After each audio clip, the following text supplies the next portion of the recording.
Ada perusahaan yang menang dan ada perusahaan yang kalah pada saat krisis. Dan ternyata mereka yang nunggu terlalu lama sampai semuanya pulih kembali baru lakukan sesuatu, itu yang berakhir kalah. Perusahaan yang menang, yang bertumbuh, yang bisa mengalahkan kompetitor yang lain, itu ternyata melakukan sesuatu pada saat sebelum, pada saat krisis, dan juga sesudah krisis. Nah, apa sih yang mereka lakukan? Yuk kita lihat.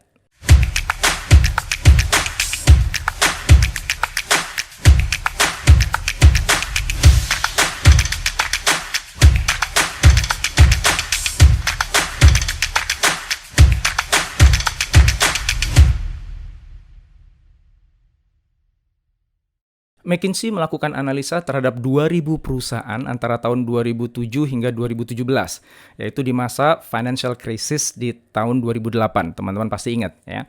Dan mereka menemukan ternyata outperforming companies, perusahaan yang bisa mengalahkan pesaingnya, adalah mereka yang pada saat krisis mereka masuk ke pasar lebih dulu, menangkap semua peluang yang ada dibandingkan pesaingnya.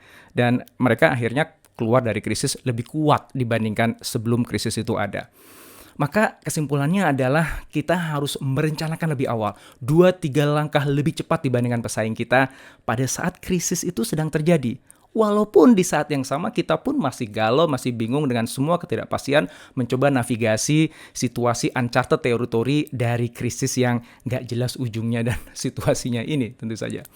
Nah, McKinsey juga kemudian memberikan saran tentang apa yang bisa kita lakukan untuk krisis yang kita alami pada hari ini.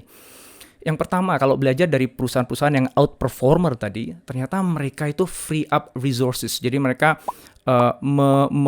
mengurangi penggunaan sumber daya yang itu nggak perlu secara agresif, namun dengan tetap menjaga kapabilitas inovasi dan penjualan mereka. Bahkan kalau dibandingkan dengan kompetitornya, ternyata aksi yang mereka lakukan itu bisa memberikan mereka excess cash. Jadi cash lebih dibandingkan pesaingnya tuh 20% lebih coba. Nah, kemudian apa yang dilakukan? Yang kedua, dia menggunakan excess cash itu untuk making big bets, untuk berinvestasi, menangkapi peluang-peluang yang ada di masa krisis itu. Ya, bahkan ya riset dari McKinsey menunjukkan bahwa begitu pas masuk ke recovery, perusahaan-perusahaan outperformer tadi ternyata meningkatkan jumlah expenditure untuk investasi sebanyak 90%. Sementara pesaingnya atau rata-rata industri cuma 25% pada saat krisis itu. Nah, jadi kan wajar kalau kemudian mereka yang berani mengambil langkah besar itu berinvestasi di masa krisis, melakukan perencanaan lebih awal dibandingkan yang lain, masuk ke market lebih awal, nangkepin peluang-peluang yang ada pada saat krisis itu, yang kemudian akhirnya keluar dari krisis lebih kuat dibandingkan sebelumnya. Sejarah sudah membuktikan itu.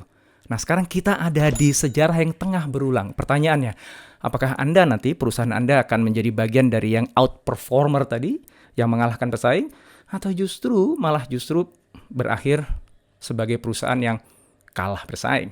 Dan semua itu sebenarnya dimulai dari Anda dan keputusan Anda untuk melihat krisis ini sebagai peluang atau sebagai ancaman, dan apa aksi yang Anda lakukan. Masuk lebih dulu, buat rencana lebih awal dibandingkan yang lain, dan tangkepin sebelum yang lain bahkan mulai bergerak.